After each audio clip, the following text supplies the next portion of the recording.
ótimo dia para você. Acompanha aqui o G7 Notícias, Transparência Política, uma edição especial, balanço de gestão, hoje aqui do Executivo Andreense com o prefeito Paulo Serra. A gente vai falar sobre as principais ações de 2022, ações que são importantes para a cidade e também a gente vai saber quais são os planos para 2023. Prefeito, primeiramente um agradecimento aqui em nome de todos os funcionários do G7, de toda a nossa audiência, por nos receber aqui no programa.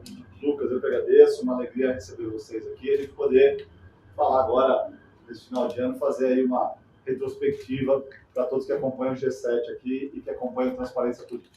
A gente tem 1 hora para conversar, né? O nosso programa costuma ser 1 hora. Eu sei que Santo André tem assunto para mais de 1 hora, então eu separei alguns desses principais assuntos, começando principalmente por saúde. Nós passamos por uma pandemia, todo mundo viu, todo mundo acompanhou. Santo André foi pioneira, principalmente na questão de salvamentos do hospital de campanha, da vacina, enfim. Depois disso, vem o pós-pandemia, né? O que fazer.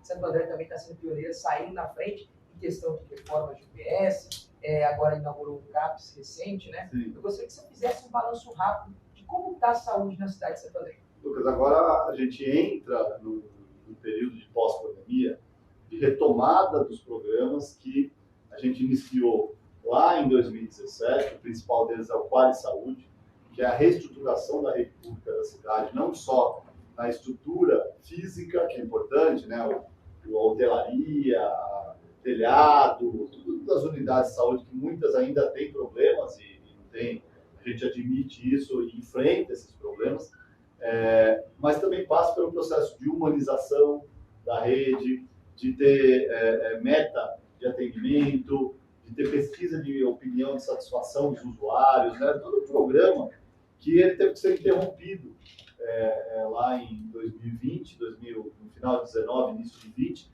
quando a gente teve o primeiro pico da pandemia. A gente ficou praticamente 2 anos cuidando só de uma doença, que é a Covid. Santo André, como você bem disse, saiu muito bem no sentido de estrutura de hospital, hospitais de campanha, de vacinação, de uso de máscara, né? Nós fomos uma referência para toda a região do ABC, para o estado de São Paulo e até para o Brasil. Nós temos, graças a Deus, uma taxa de letalidade menor que a média nacional. Nós sempre estivemos entre as cidades que mais vacinou. Aqui não faltou leito, não faltou respirador, não faltou kit de intubação. Aqui não faltou comida na mesa também, porque o trabalho que a Ana Carolina fez no núcleo de inovação, naquele período mais, né, os 2 picos que a gente teve em 20 e 21, que tinha aquela restrição de circulação de pessoas, comércio fechado, tudo isso, a gente conseguiu fazer com que a comida chegasse, principalmente para aqueles trabalhadores que dependiam do movimento do dia a dia para sobreviver, para ter o seu sustento, né? Então, a gente conseguiu, dentro do possível, óbvio, porque a pandemia é sempre uma guerra, né, como a gente viu no mundo inteiro, mas Santo André saiu com muita qualidade. E agora a gente retoma o Quali Saúde e retoma também o Saúde Fila Zero, que é zerar as filas. Nós tínhamos zerado as filas de especialidade de exames de cirurgias em 2019. E aí, com a pandemia, claro, cirurgias eletivas foram suspensas.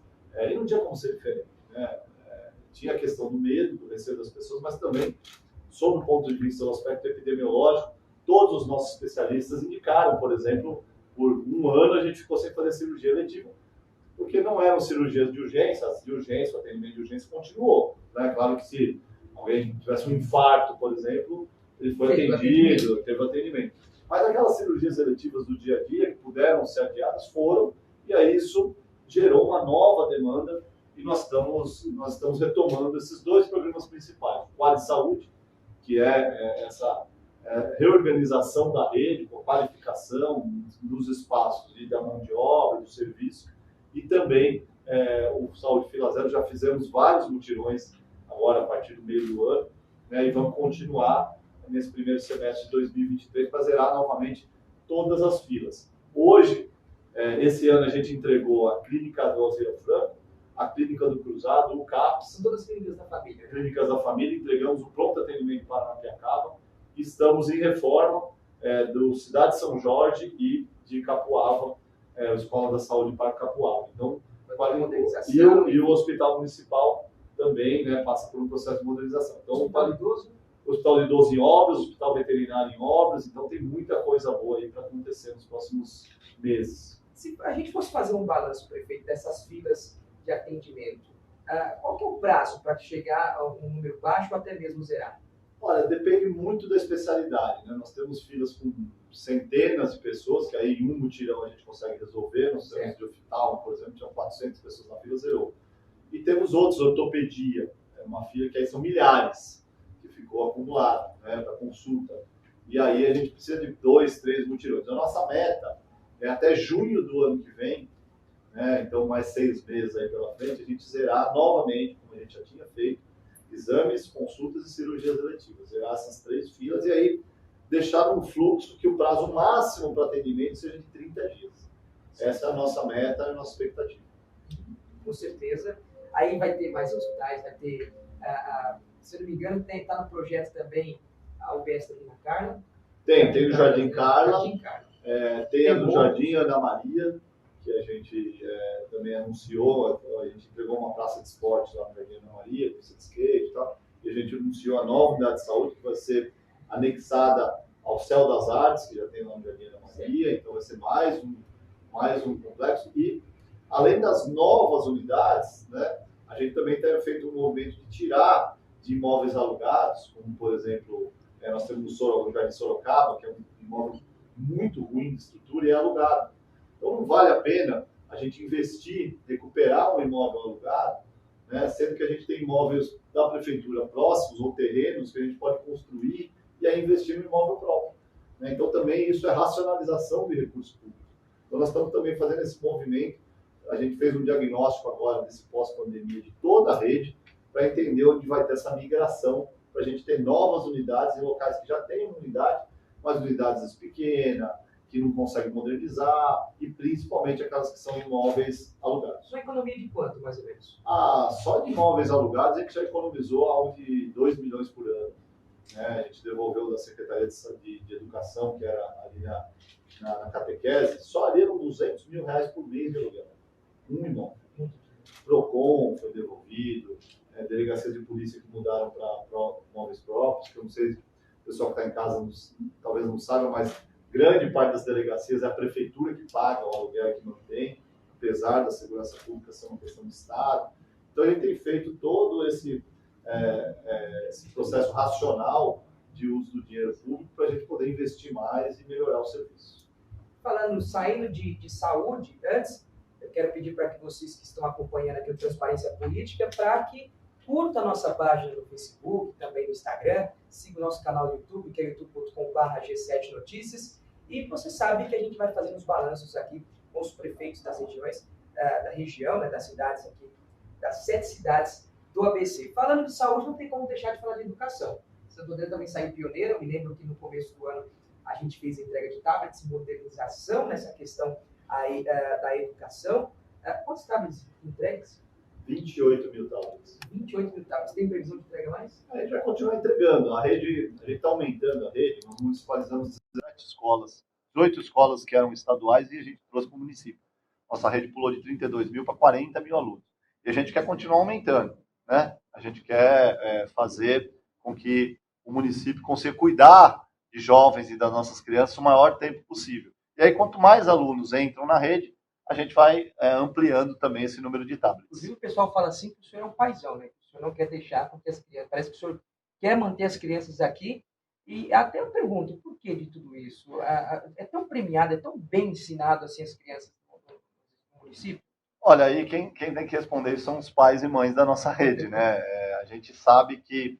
E aí, independente da prática aqui na nossa cidade, que a gente realmente tem uma qualidade muito boa, tanto da merenda, que é equilibrada, que é balanceada por nutricionista, está entre as 10 melhores merendas do Brasil, das estruturas das nossas escolas e das nossas creches, que não deve nada para nenhum colégio particular, nenhuma escola particular, a grade de ensino, a gente tem empreendedorismo, enfim, tem uma série de programas, mas como gestor eu defendo que a educação como política pública, ela tem que, pelo menos até o ensino médio, mesmo fundamental 1 e 2, eu defendo que seja 100% municipalizado. Que o Estado atue, né, a questão estadual, apenas a partir do ensino médio. E até, se a gente der um passo até um pouquinho mais radical, no bom sentido, que até o ensino médio fosse mais municipalizado. É óbvio que, quando a gente fala de uma cidade como Santo André, a gente sabe que tem estrutura, capacidade de financiamento. Claro que para cidades menores é mais difícil, né? Você cuidar da criança da creche, né, do 0 até os 14 anos de idade. Mas para as grandes cidades, aí a gente poderia ter até um sistema híbrido. As grandes cidades comportariam, se o Estado enviasse o dinheiro que ele recebe do Fundeb, e mais o que a prefeitura já recebe para cuidar até o Fundamental 1, né, a gente poderia expandir isso para o Fundamental 2 e até para o ensino médio, e nós teríamos uma educação com mais continuidade e de mais qualidade. Porque é um município que entende a vocação da região, conhece os pais, conhece a família. Eu vejo muitas vezes o desespero do pai e da mãe quando o filho completa o Fundamental 1 e sai do município e vai para o Estado. E agora? E não tem o que a gente fazer, é constitucional. Mas essa discussão é uma discussão que cabe no Brasil, né? Que acredito muito nessa... Aliás, de uma forma geral, né? Tudo que é mais resolvido no município, ele funciona melhor, na minha opinião. Os países, principalmente, né, democracia americana, que é os Estados Unidos, que é uma federação mesmo, cada estado tem uma sua certa independência, né, e a União cuida de poder mais descentralizado, funciona melhor. Até as polícias nos Estados Unidos são municipais. Sim. Né? Então, é um modelo que eu vejo com muita simpatia e com essa experiência de 6 anos já à frente da prefeitura, posso dizer que funciona melhor, você tem mais conhecimento, você tem mais campo de atuação, né? Você consegue um diagnóstico mais preciso, porque política pública é diagnóstico do problema, planejamento, implementação da solução e medir resultado. Não tem segredo. Política pública funciona assim, essa é a teoria. E nesse primeiro item, quando nasce a necessidade, que é o diagnóstico, o município é quem sabe bem. Não adianta você vir, o governo federal vem com um programa, por mais bem intencionado que seja, às vezes não encaixa. Né? Então, quanto mais a gente der poder, né, no bom sentido, né, de política pública para o município poder implementar, na minha avaliação e na minha experiência, mais a gente melhora a qualidade de vida das pessoas. Você estava falando sobre qualidade na questão da educação. Creches também teve filas praticamente zeradas. Hoje, como é que está essa questão? Creche nós zeramos. Né? Nós entregamos 10 creches, temos vamos construir mais 5. Né? Tem já uma na Vila Guarani sendo construída, a 11ª creche. Vamos ter 2 em Utinga, e provavelmente mais uma próxima do Guaraciaba. Estamos ainda mapeando, mas o que aconteceu? Houve uma migração também a partir de 2020 da rede privada para a rede pública. Então, acabei de falar aqui do diagnóstico. Sim. Nós estamos atualizando esse diagnóstico. O número hoje é muito pequeno do déficit. A gente tem muito mais um déficit geográfico do que na quantidade. Se você pegar a quantidade de vagas que nós criamos e a quantidade de vagas que tinham na fila, a gente zerou. Certo. Agora tem a questão geográfica. Então, tem uma região da cidade que tem ali, faltam 20, 30 vagas, e aí como tem aquela questão de não poder ser muito distante, a creche tem um mínimo ali de 3 quilômetros, então você não consegue remanejar. Certo. E é dentro desse mapa que nós estamos atuando. Agora, nós vamos entregar uma cidade até o final de 2024, está no nosso plano de metas, com 0 fila de creche, não tem nenhuma dúvida. Eu pergunto das creches, porque a gente tem, por exemplo, um exemplo clássico no Mirante, né, que é uma creche e a travessa da rua já é outra creche. Sim. Aí se eu me fala agora, por exemplo, a questão do Guaraciaba, eu já pergunto, mas por que, prefeito, outra creche, o povo está tanta criança assim? Porque lá foi uma das regiões que mais cresceu na cidade. Depois da vinda do parque, como é que é? O parque tem relação, mas ali foi uma região, primeiro que é onde tinha área livre. Certo. Se a gente pega o centro expandido, o próprio segundo subdistrito já está muito adensado populacionalmente, a gente não encontra mais grandes áreas. Então, naturalmente, a cidade vai crescer, ou verticaliza, ou cresce para onde tem área livre. E ali tinha, né? Ainda tem. Então, Jardim Carla, Guaraciaba, um pouquinho ali do Vila Humaitá, Merutom, Centreville, foi uma das regiões que mais cresceu. A gente regularizou o Centreville, que era um desafio, 38 anos, então hoje o bairro está regularizado. Então, tudo isso acaba... A gente abriu uma avenida, que a gente começou esse ano, entregando, né? A gente entregou 24 obras esse ano, uma a cada 15 dias. Né? E a primeira do ano foi justamente o Caçaquera, que de alguma forma leva também desenvolvimento, além de inserir as pessoas na cidade, uma região que está a poucos quilômetros do centro, e que era uma avenida de terra, um negócio Mas eu nunca imaginei que aquilo fosse virar uma avenida daquele jeito, né? Mamãe sempre dizia para mim assim, isso aqui um dia vai virar uma avenida. Eu, tipo, mas nunca. Virou. Passaram-se tantos prefeitos, né? Sim. Aí a minha pergunta é justamente essa, por que essa dificuldade? O que acontece? Eu acredito o seguinte, você está há 6 anos já à frente da prefeitura, né? Teve planejamento, você foi buscar investimento lá fora, né? Pelo Banco Internacional de Desenvolvimento. O BID, o Banco Interamericano de Desenvolvimento, e a CAF, que é o Banco de Fomento da América Latina. E saiu, né? Quanto tempo de obra? 2 anos? 2 anos de obra. E saiu, depois de muitos anos. Para fazer isso, nós tivemos que colocar ordem na casa. Para ser mais didático, é como se nossa cidade, quando a gente chegou em 2017, tivesse com o nome sujo, no SPC e no Serasa, né, com cheque devolvido, aquela confusão. Então, a gente reduziu o custo, né, então diminuímos secretarias, devolvemos, já falei aqui, imóveis alugados, devolvemos carro oficial, né, a gente vendeu a frota de carros oficiais, tinha carro de luxo aí parado, celular corporativo, um monte de coisa que parece pequena, mas quando a gente soma tudo, recuperou essa credibilidade da cidade, né? Porque a questão econômica também é muito de expectativa. E aí voltamos a pagar as contas em dia, salário em dia, né? Colocar uma casa em ordem. E o crédito da cidade, que era D, que é o nosso rate, passou a ser B, depois de 2 anos. E aí esse rate B possibilitou que a gente fosse buscar empréstimos internacionais a juros baixíssimos. E aí nós conseguimos os 25 milhões de dólares que fez o Adib Chamas, que agora está fazendo o Complexo Viário de Santa Terezinha, do BID, e da CAF, os 50 milhões de dólares que entregamos o Caçaquera e vamos fazer toda a obra de drenagem no eixo do Guarará, da Capitão Mário, para acabar com o problema ali da Vila América. Então no piscinão também, né? Na verdade, não é só o piscinão, né? São várias piscininhas e um maior, né? Que muita gente fala, o piscinão da Vila América. Não é só isso. É um projeto até, a gente vai apresentar ele em janeiro, de maneira oficial, é um projeto até mais complexo. Eu iria pedir informação já agora, gente. É que não está fechado ainda, né, o projeto? Não dá, né? Não está, tecnicamente, ainda tem alguns detalhes para a gente anunciar. Mas a gente também, é um compromisso meu com aquela região de a gente minimizar essa questão das enchentes ali. Então, isso tudo é resultado de um choque de gestão que nós prometemos na campanha lá em 2016, implementamos e que está dando resultado. Não significa que a cidade está com todos os seus problemas resolvidos, que é uma cidade perfeita, não é isso. Significa que hoje a cidade está muito melhor do que estava em 2017 e que o ano que vem estará melhor do que em 2022. A gente está num processo constante de melhoria, de desenvolvimento, de crescimento. E voltando à sua pergunta, aquela região específica é uma das regiões que mais cresceu populacionalmente e a demanda por creche ali é uma demanda constante. Por isso que a gente deve construir mais uma ali. A gente saiu falou de saúde, educação, a gente está falando sobre obras, né, infraestrutura, o nome é até bonito, né, infraestrutura. A gente teve a inauguração do Adib Chamas, que não foi nesse ano. Foi em 2020. 2020, foi depois durante a pandemia, né? Foi no final de 20. Se eu não me engano, em dezembro de 2020, ou final de novembro. Passou muito rápido, eu não lembro. Mas a gente teve, por exemplo, Caçaquera. Caçaquera, como eu disse, tinha uma história, né? Um dia isso aqui vai virar.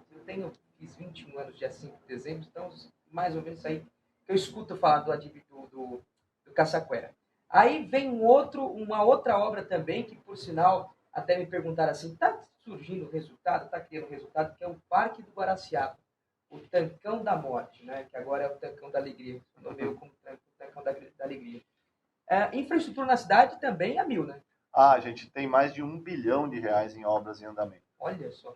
Contando Conchita de Moraes, o teatro, contando o Complexo Santa Terezinha, o Hospital do Idoso da Vila Luzita, o Hospital Veterinário, o parque que a gente entregou, e tem várias obras andando, asfalto, a Avenida dos Estados, que está sendo completamente modernizada. Então, para nós é motivo de muito orgulho. A gente vai conseguir chegar em praticamente todas as regiões da cidade com alguma obra, né, física. E mais do que isso, resolver todos os problemas crônicos de obra. Não tem mais obra parada em Santo André. Nós tínhamos aquele prédio onde seria o Hospital do Idoso, que não cabe nenhuma clínica, do lado da UPA, Vila Luzita, Cocais com São Bernardo, na Avenida São Bernardo com a Rua dos Cocais. E nós entregamos o Complexo de Assistência Social, né, que era aquele prédio que estava parado desde 2013, se não me falha a memória, enfim. Acho que antes. Antes até. É verdade, 2008, por aí. Bem isso aí. E a gente conseguiu dar uma solução, hoje é o maior complexo de assistência social aqui da região. O Bom Prato da Vila Luzita, que nós entregamos também no final, né, de outubro agora, né, que é o segundo Bom Prato, que é um outro equipamento importante. Também, né? O Bom Prato Móvel funciona na pandemia. Né? Agora, entendi, com o Bom Prato da Vila Luzita, a gente fixou lá. São 1.500 refeições lá que estão sendo servidas lá. Então, assim, a infraestrutura tem recebido muito investimento e vai receber ainda mais. Agora, junto com o investimento público, você falou uma palavra importantíssima, que é a credibilidade. A gente tem hoje mais investimento privado na cidade do que público, que para mim é motivo de alegria. Nós temos 1,5 bilhão de investimentos privados na cidade, que gera emprego, gera renda, que é um outro ponto importante. O poder público, ele, claro, a gente tem que gerar o serviço público de qualidade, a saúde e a educação, já falamos aqui, mas o grande foco de desenvolvimento da cidade é o emprego. Não depende diretamente da cidade. Claro que a gente ganhou o prêmio de desburocratização, sim.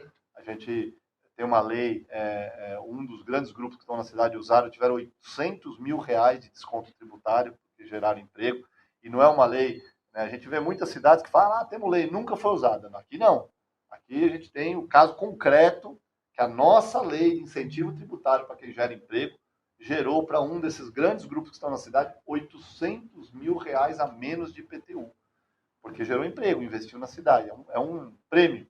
Né? Então nós desburocratizamos, tornando a vida do empreendedor mais fácil, e isso tem atraído. Nós temos um grande complexo de galpões, 2 na Avenida dos Estados sendo construídos, trazendo para cá de novo o serviço, Royce Connect, Fensa Coca-Cola, Braskem, a Ródia, que é a Solvay, todos investimentos da ordem de mais de R$1,5 bilhão de somados, que estão gerando emprego na cidade. 400% de crescimento de lançamentos da construção civil na cidade. Não só de prédios não verticalizados, mas de prédios comerciais, de condomínios, enfim. Então, tudo isso faz essa engrenagem tão importante girar, e aí a máquina pública que também consegue trabalhar melhor. Eu iria justamente falar sobre essa questão dos dessas construções que tem, já emendando numa outra pergunta, que é sobre a questão da habitação, né? Que Santo André criou aquela lei de interesse social. Isso, HIS. HIS, que também trouxe de novo a iniciativa para Santo André.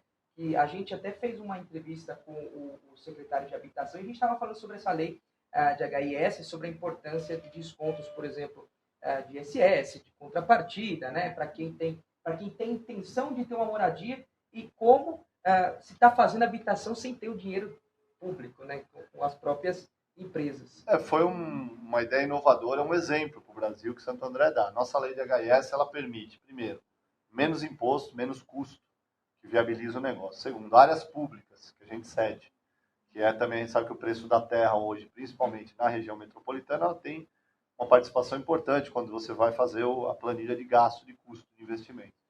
E o uso do terreno, essa lei ela diferencia. Então, se um empreendedor privado de um imóvel que não seja de interesse social vai fazer um edifício, ele pode usar lá uma vez e meio o terreno. No HIS, a gente permite que use até 2, 3 vezes, dependendo da área da cidade, o que faz a produção habitacional aumentar pelo mesmo custo.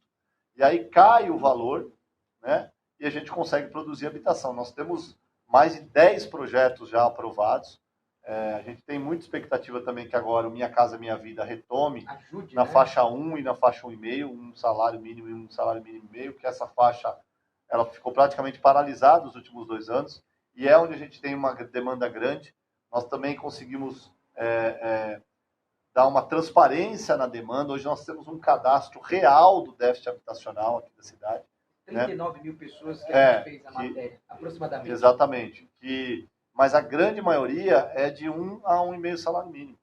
A de 2, 3 salários, 90%. Que também é uma demanda, tá atendida no mercado hoje. Temos muitos empreendimentos aqui para 2, 3 salários mínimos que a gente conseguiu praticamente zerar. Agora, essa faixa 1,5 depende do governo federal para ter subsídio, senão a família não consegue pagar. Por mais que a gente dê o terreno, que tenha uso, não adianta.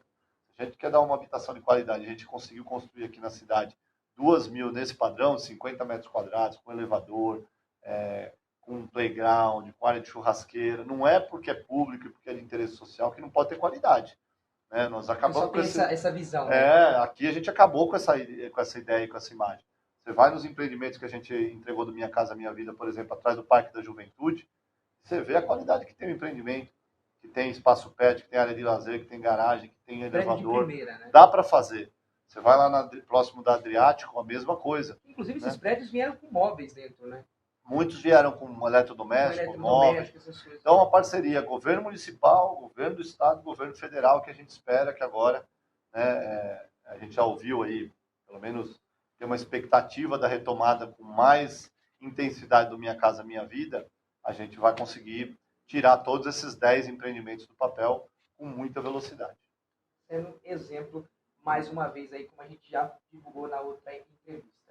Mais uma vez, não esqueça de curtir a nossa página, seguir o nosso Instagram e também o canal do YouTube, youtube.com/G7 Notícias. Hoje, conversando com o prefeito de Santo André, Paulo Serra, transparência política, balanço da gestão de 2022, né, depois dessa pandemia gigante aí.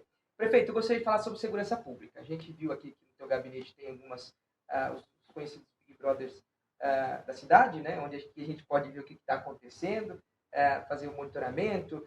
Eu imagino o seguinte, 6 horas da tarde ver isso aqui deve ser maravilhoso, né? O trânsito que dá para... Esse período do ano não tem, né? A cidade já está bem vazia, embora, né? Você olha ali, ó, mas essa época entre o Natal e o Ano Novo, a cidade esvaziou já uns 20%, 30% a menos de veículo rodando, né? Como aí é muito perto da praia, né, da serra, você pega um movimento hoje onde vai pegar trânsito é Imigrantes e na Anchieta. Não é tanto aqui na cidade de Santo André. Vai focar bastante. Inclusive, a gente vai até colocar. A gente estava comentando, então, sobre essas câmeras. Quando o senhor assumiu, quantas câmeras tinham e quantas tem hoje?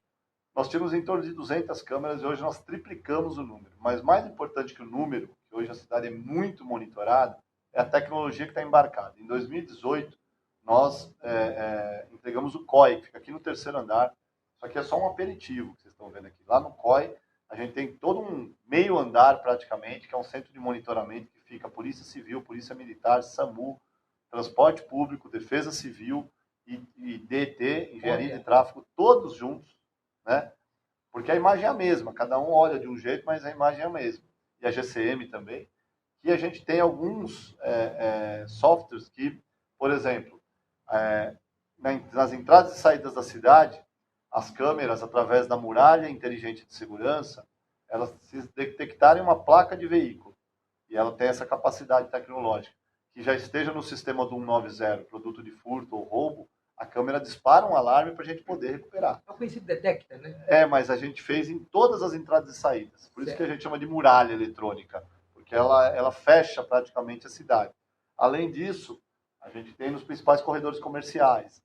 A gente tem os principais equipamentos públicos. Então, isso tudo, já tivemos aí uma dezena de crimes. Né? Tinha um tipo de crime que estava ocorrendo muito na cidade aqui, de pedradas, na Perimetral, na Avenida dos Estados. Nós prendemos através das câmeras. A pessoa tinha um problema de sanidade, foi para um tratamento, não era um criminoso, ele jogava e saía correndo de bicicleta, era mais pelo vandalismo mesmo, porque tinha uma deficiência mental, e aí ele está sendo tratado. E outro não, o outro era uma mini gangue mesmo, que atuava ali, tacava a pedra para o carro parar, e ele poder... Roubar, né? E a gente prendeu. Como? Através das câmeras. Né? Então, já são dezenas de ocorrências que a gente conseguiu efetuar a prisão, fazer um flagrante, através dessas câmeras. Agora, além disso, nós equipamos a nossa guarda hoje é uma das mais bem pagas do Brasil. Nós temos um plano de carreira para a Guarda Municipal, operação delegada. Novo, né? Novo, a gente votou em 2018. Armamentos, colete, uniforme, viaturas novas, nossa guarda está com 100% das viaturas novas. O que falta? E aí você que está em casa pode falar, pô, prefeito, mas não me sinto seguro. E com razão. A gente precisa mexer num ponto crucial, que é a legislação. E aí não depende do prefeito. Não é que eu estou jogando a responsabilidade, mas aqui, de novo, falando da minha experiência, nós temos a melhor polícia, melhor tecnologia, guarda, todo mundo presente aqui. Não adianta nada se não tiver legislação. Porque solta. Hoje, solta amanhã. Não é amanhã. É no mesma hora. É no mesmo dia. No mesmo dia. Você que está em casa aí, um furto de celular hoje, o pessoal não fica detido 2 horas. O cara que roubou, furtou seu celular no ponto de ônibus, ele não fica preso 2 horas, por mais que a guarda prende ele em flagrante. Por quê? Porque o nosso Código Penal, que é da década de 40, recebeu tantas emendas, né? Ele tem tanta coisa que foi agregada nele, é tanto benefício, que virou um Código Penal que é quase que um convite à impunidade. Né? Uma tentativa de homicídio, Lucas, não fica preso hoje. Nem um dia. Ele vai responder em liberdade. A pessoa que tentou matar o atual presidente, não vou defender aqui nem A nem B, mas só um fato concreto. Aquela facada que foi dada no presidente. A gente sabe também que ele tem um distúrbio, né? Está sendo tratado. Mas se fosse um criminoso que não tivesse um distúrbio, né? Ele não estaria preso. Quer dizer, a pessoa tenta matar o presidente da República com uma facada, e pela lei do próprio Brasil, ele seria solto na audiência de custódia e responderia o processo em liberdade. Como é que a polícia vai atuar? Com que estímulo, com que vontade a nossa GCM vai prender, às vezes por crimes de menor impacto, né? Um furto de celular, alguma coisa assim. Qual é o estímulo que esse policial tem, sendo ele civil, militar ou municipal, sabendo que daqui a 2 horas vai encontrar o bandido na rua? Então, os nossos deputados federais, os nossos governadores que vão assumir agora, eu vou cobrar. O que eu puder fazer para tirar do nosso Código Penal essas penduricalhos da lei, porque o Código Penal original é bom, apesar de ser antigo. Não é o problema. A lei está lá, homicídio, crime hediondo, tem lá. Tem que ficar preso, a pessoa tem que ter uma percepção, o bandido, de que ele vai sofrer alguma coisa. Ele pensar 2 vezes. Se ele não responde nada por furtar um celular de uma senhora ou de um trabalhador, de uma trabalhadora no ponto de ônibus, vira uma banalização do crime. E aí não há polícia que dê conta. E aí não é Santo André. Você pode pegar os índices de toda a região metropolitana, aumentou. Estou falando aqui que pode parecer, você está falando mal da sua cidade. Eu já ia perguntar. Os índices aumentaram. De crimes violentos, não. Homicídio, graças a Deus, estupro, esses crimes mais... Mas desse dia a dia, que é o que gera a sensação de insegurança, que é você não poder sair na rua falando no celular. Principalmente agora, final de ano. Exatamente. A gente tem a Operação Natal Mais Seguro, lançamos aqui no Passo, você estava lá. Aqui presente. Tem mais policiais, homens e mulheres policiais na GCM rua. Também. Tem mais GCM na rua, não tenho dúvida disso. Câmeras, a gente já falou, mas não dá para parar aí. Né? Se a gente quiser enfrentar essa questão se baseando em modelos que deram certo. Nova York, em Nápoles, na Itália, de Medellín, na Colômbia, que viraram os números da violência assim, de forma muito radical. De uma das cidades mais violentas do mundo, que era Medellín, uma das cidades mais seguras do mundo. Como é que fizeram isso? É só com polícia? Não. Não teve nenhum modelo de segurança pública eficiente sem mexer na legislação e endurecer. Precisa endurecer. Né? As pessoas os bandidos têm que ter a percepção de que eles serão punidos pela lei. Se não, pode pôr polícia. Claro que melhora. Você vê, quanto mais carro de polícia você vê, você se sente seguro. Você se sente seguro. Agora, eu posso mexer no telefone. Vai baixar os índices? Não. Total. Não tem modelo que prove isso. Agora, a gente estava falando sobre essa questão da operação de Natal aí. Santo André também está saindo na frente, juntar todas as forças, né? A polícia militar, a civil e também a GCM. E aí, justamente, o senhor já respondeu a minha pergunta. Como é que está essa questão dos índices de criminalidade? O senhor já acabou de responder. Seria até minha pergunta, estava no roteiro aqui. Mas como o senhor já respondeu, eu vou passar para a próxima. Que é, já mudando totalmente o assunto. Já não vamos falar mais de segurança pública. Apesar das câmeras ser bem interessantes. Eu estava até olhando ali.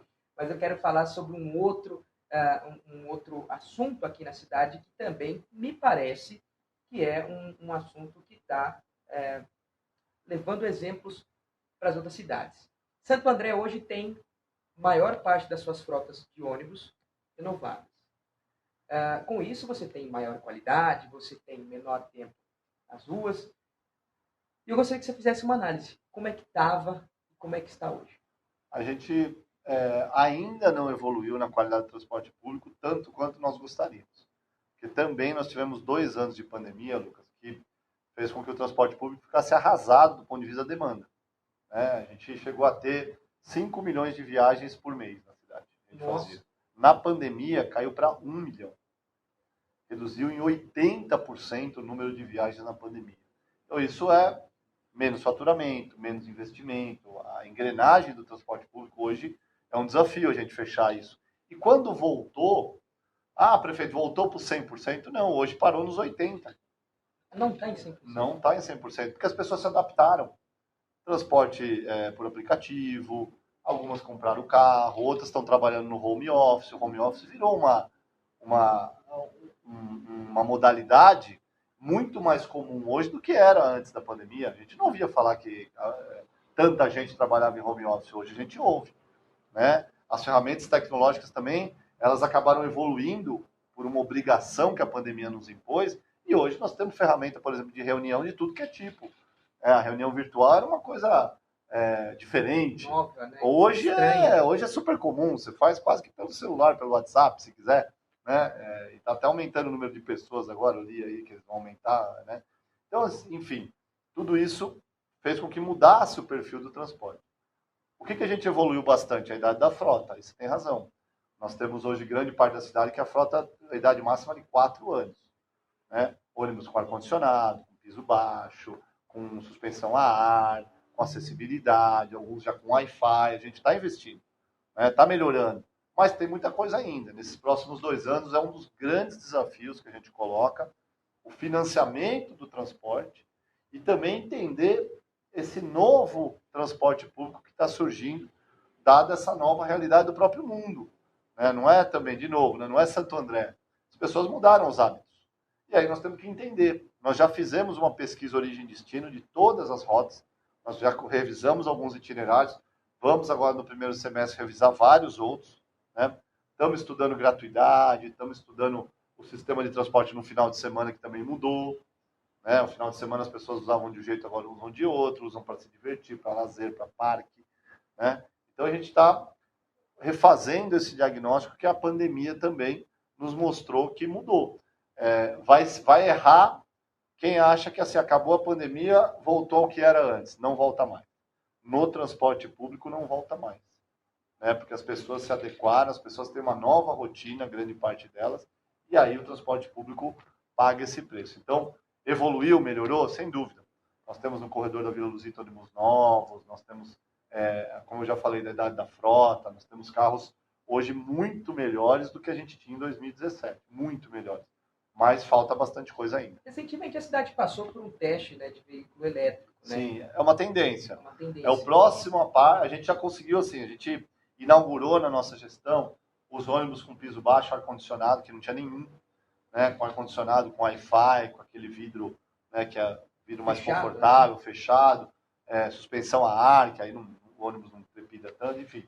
Hoje já tem um grau aqui de conforto maior. E a próxima etapa é a questão do elétrico. Né? Por que ainda não, as cidades ainda não conseguem fechar a conta? Porque o preço ainda, e aí não é só de ônibus, você vai ver um carro elétrico hoje, ele ainda é, como no passado foi a TV de LED, toda a tecnologia, quando ela é novidade, depois que você paga o preço.